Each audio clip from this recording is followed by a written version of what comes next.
যারা নামাজের মধ্যে তাদের বাহুটাকে নরম করে দেয়।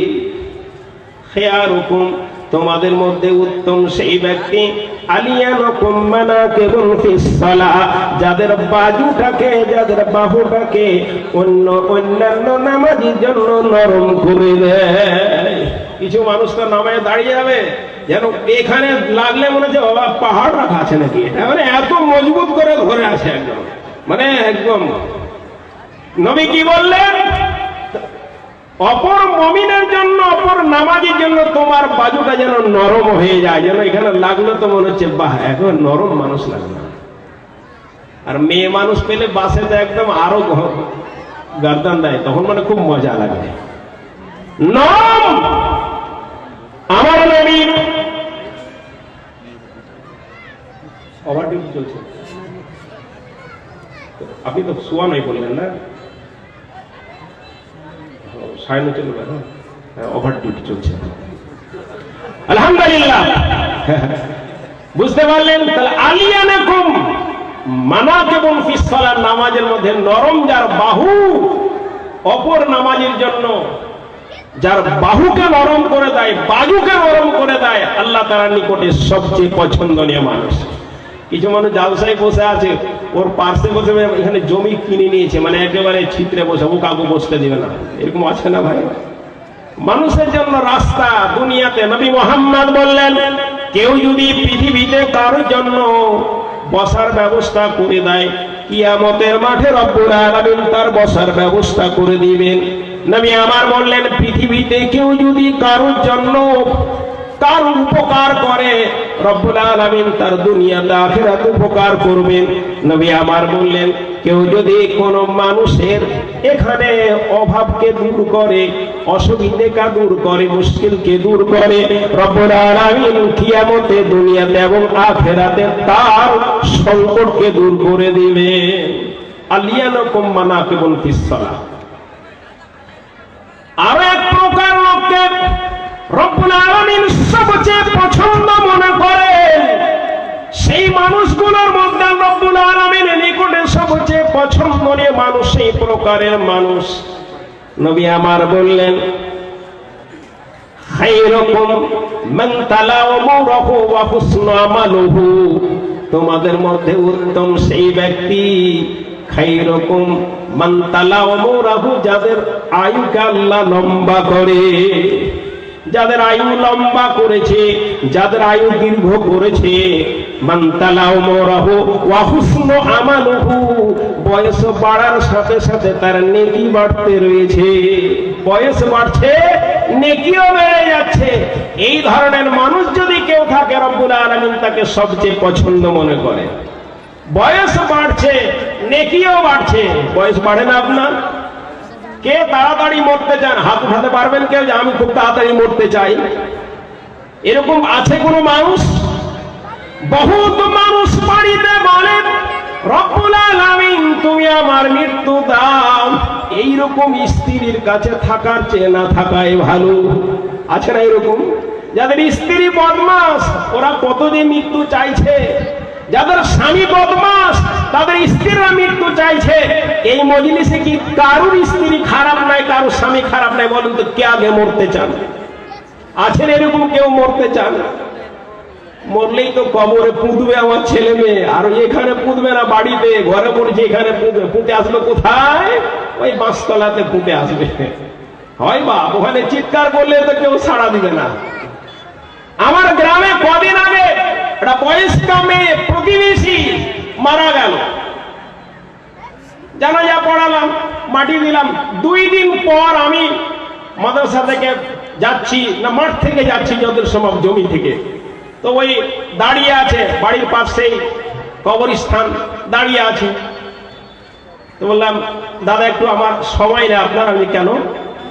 ওই আপনি খুব তেজে যাচ্ছেন তো, হয়তো সময় নাই, ব্যস্ত মানুষ তো, একটু সময় থাকলে একটা কথা বলতাম। আমি বলো। বলছে, আমার দাদির আপনি জানাজা পড়েছেন, ওই দাদির কবরটা কালকে দেখেছি যে মাটিটা একদিকে সরে আছে।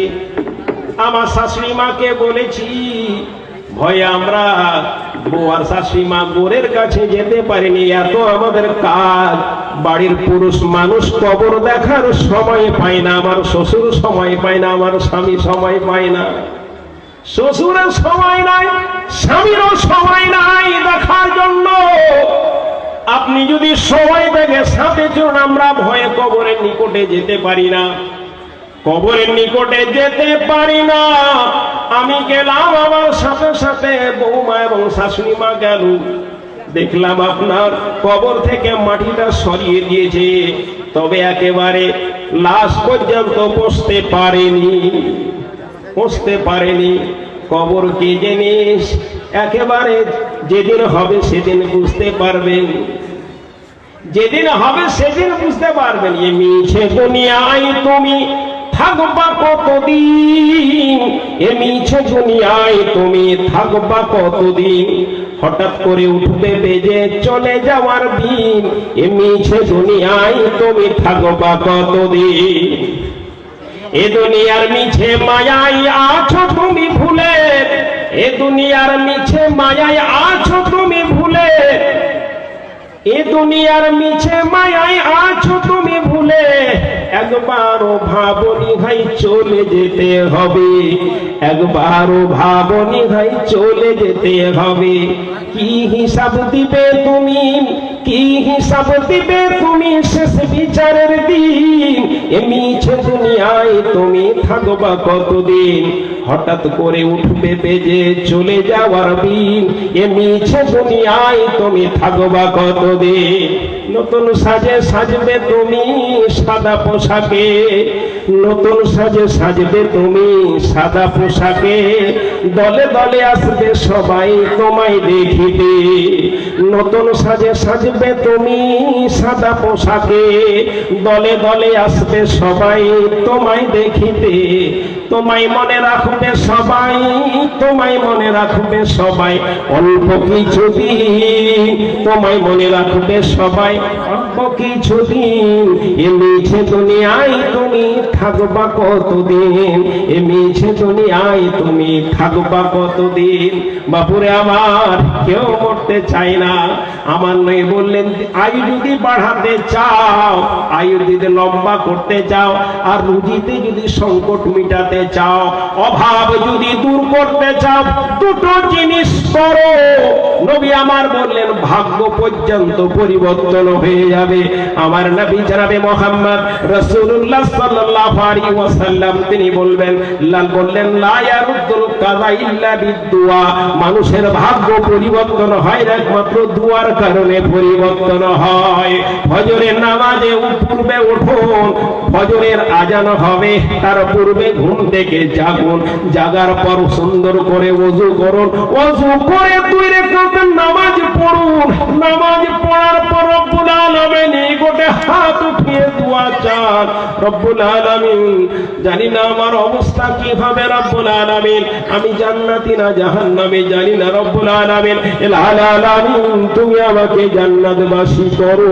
প্রতিদিন সকালে 3 বার রব্বুল আলামিন নিকটে জান্নাত চাও, প্রতিদিন সন্ধ্যাতে রব্বুল আলামিন নিকটে জান্নাত চাও, জাহান্নাম থেকে পরিত্রাণ চাও, রব্বুল আলামিন আপনাকে জাহান্নাম দেবে না। রব্বুল আলামিন হযরতে মুহাম্মদ সাল্লাল্লাহু আলাইহি ওয়াসাল্লাম তিনি বলছেন মান সালাল্লাহুল জান্নাতা সালাসা মাররাতিন, কেউ যদি দিনের বেলায় সকালে রব্বুল আলামিনের নিকটে 3 বার জান্নাত চায়, ওয়া ক্বালাতিল জান্নাতু, জান্নাত বলবে আল্লাহুম্মা আদখিলহুল জান্নাতা, রব্বুল আলামিন যারা জান্নাত চাইছে রব্বুল আলামিন তাকে তুমি জান্নাতে প্রবেশ করাও। ওয়া মান ইস্তাজারা সালাসা মাররাতিন মিনান নার, এবং যারা জাহান্নাম থেকে 3 বার জাহান্নাম থেকে পরিত্রাণ চায়, রব্বুল আলামিন বলছেন, রব্বুল আলামিন এই বলছেন ওয়া ক্বালাতিন নার, জাহান্নাম বলবে আল্লাহুম্মা আজরহু মিনান নার, রব্বুল আলামিন তোর এই বান্দাকে জাহান্নাম থেকে পরিত্রাণ দাও।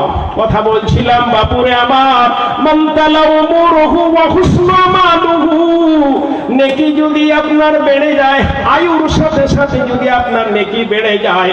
আয়ু কিভাবে বাড়ে? নবী আমার বললেন, মাইয়ুবসিত রিজকাহু ওয়াল ইয়ানসাসারাহু, কেউ যদি রুজি বাড়াতে চায়, কেউ যদি আয়ু বাড়াতে চায়, ফালিয়াসিল রাহিমাহু, সে রক্তাতীয় সম্পর্ক মানুষের সাথে ভালো যেন সম্পর্ক রাখে, ভালো সম্পর্ক রাখে। সুতরাং রব্বুল আলামিন যদি আপনার আয়ু বাড়িয়ে দেয়, আয়ু বাড়ার সাথে সাথে আপনি যদি নেকি আপনার বেড়ে যায়, আপনার আমল ভালো হয়ে যায়, এই রব্বুল আলামিন এই প্রকার মানুষকে সবচেয়ে বেশি ভালোবাসে, সবচেয়ে ভালোবাসেন।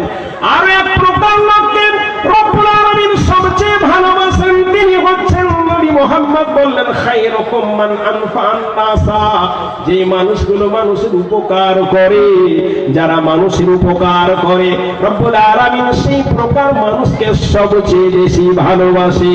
মানুষের উপকার করা মানুষকে আল্লাহ তাআলা সবচেয়ে ভালোবাসেন, যারা মানুষের উপকার করে। আমি নবী মুহাম্মদ সাল্লাল্লাহু আলাইহি ওয়াসাল্লাম তিনি বললেন, রব্বুল আলামিনের নবী হযরতে মুহাম্মদ বলছেন, বড় বড় যত নেকি রয়েছে ঈমানের পর, বড় নেকি নামাজ, রোজা, হজ, যাকাত রয়েছে, তারপরে যেটা বড় স্থান পাবে সেটা হচ্ছে মানুষের উপকার করা। বুঝা গেল? ঈমানের পর নামাজ, নামাজের পর রোজা, হজ, যাকাত, এই বড় বড় নেকির পরে সবচেয়ে যেটা বড় নেকি হয় সেটা মানুষের উপকার করা। মানুষের উপকার করা মানুষকে রব্বুল আলামিন সবচেয়ে বেশি ভালোবাসেন। হারাম কাজ যতগুলো রয়েছে, আপনি শিরক করা, জিনা করা, ডাকাতি করা, যত বড় বড় মদ খাওয়া, ভাঙ খাওয়া, যত বড় বড় গুনাহ রয়েছে, এই গুনাহগুলোর পর সবচেয়ে বড় গুনাহ মানুষের ক্ষতি করা। মানুষের যারা ক্ষতি করে এরা শিরকের পর সবচেয়ে এটা বড় গুনাহ হয়ে থাকে। আর এক ধরনের লোককে রব্বুল আলামিন সবচেয়ে বেশি ভালোবাসেন, যেই লোকটা প্রতিবেশী এবং ছেলে মেয়ে খুশি থাকে, যেই লোকের প্রতি বন্ধু খুশি থাকে। আমার বন্ধু যদি আমার প্রতি রাজি হয়ে যায়, আমার বন্ধু আমার প্রতি যদি সন্তুষ্ট থাকে, আমার প্রতিবেশী যদি আমার উপর সন্তুষ্ট থাকে, এই প্রকার লোককে রব্বুল আলামিন সবচেয়ে বেশি ভালোবাসেন। জনাবে মুহাম্মদ রাসূলুল্লাহ সাল্লাল্লাহু আলাইহি ওয়াসাল্লাম তিনি বললেন, খায়রুল আসহাবি ইনদাল্লাহি, খায়রুল আসহাবি ইনদাল্লাহি খায়রুকুম লিসাহিবিহি, তোমাদের মধ্যে সবচেয়ে উত্তম সেই মানুষটা, যেই মানুষটা তার বন্ধুর নিকটে ভালো, যেই মানুষটা তার বন্ধুর নিকটে ভালো। খায়রুকুম, খায়রুকুম ইনদাল্লাহি, খায়রুল আসহাবি ইনদাল্লাহি খায়রুকুম লিসাহিবিহি, মানুষের মধ্যে রব্বুল আলামিনের নিকটে সবচেয়ে পছন্দনীয় মানুষ সেই মানুষটা যারা তার বন্ধুদের নিকটে ভালো। অন্যদিকে নবী আমার বললেন, খায়রুল জিরানে খায়রুকুম লিজারিহি, তোমাদের মধ্যে সবচেয়ে রব্বুল আলামিনের নিকটে উত্তম সেই মানুষটা, পছন্দনীয় সেই মানুষটা যে তার প্রতিবেশীর নিকটে ভালো। প্রতিবেশীর নিকটে যারা ভালো, এই প্রকার মানুষ সবচেয়ে আল্লাহর নিকটে ভালো। আরো 30 সেকেন্ড টাইম আছে ভাই, ঘড়ি বারবার দেখছি আমি, এখনো ফাঁকা আছে এই সাইডটা, এখন আমার টাইম আছে, আর আরো 15 মিনিট বাড়াতে হবে হিসাবে, কিন্তু আমার এখনো 30 সেকেন্ড বাকি আছে, আমি টাইমে চলি। ভাই আমার কথা বলছিলাম, এই প্রতিষ্ঠান অত্যন্ত তাৎপর্যপূর্ণ প্রতিষ্ঠান, পত্র এলাকার জন্য প্রতিষ্ঠান, এই কোরআনের শিক্ষার প্রতিষ্ঠান। প্রাণ খুলে একে ভালোবাসুন, অন্তর দিয়ে তাকে ভালোবাসুন, এবং ভালোবাসা কি দিয়ে প্রমাণ হবে সেটা আপনি দেখিয়ে দিয়ে যান। আপনাকে বললাম, আর এত প্রকার মানুষকে আল্লাহ তাআলা সবচেয়ে ভালোবাসেন, এই প্রকার রূপ আপনার ভিতরে আনতে হবে, এই ভালোবাসার গুণগুলো আপনার ভিতরে আনতে হবে। রব্বুল আলামিনের নিকটে আপনি সবচেয়ে ভালো মানুষ হবেন। আল্লাহ তাআলার নিকটে দোয়া করি, রব্বুল আলামিন তুমি আমাদেরকে এই গুণে গুণান্বিত করো, যেই গুণের মাধ্যমে রব্বুল আলামিন তুমি আমাদেরকে সবচেয়ে ভালোবাসো। আমিন, আল্লাহুম্মা আমিন। রব্বানা তাকাব্বাল দুআনা, রব্বানা তাকাব্বাল মিন্না ইন্নাকা আনতাস সামিউল আলিম। সুবহানা রাব্বিকা রাব্বিল ইজ্জাতি আম্মা ইয়াসিফুন ওয়া সালামুন আলাল মুরসালিন ওয়ালহামদুলিল্লাহি রাব্বিল আলামিন। আসসালামু আলাইকুম।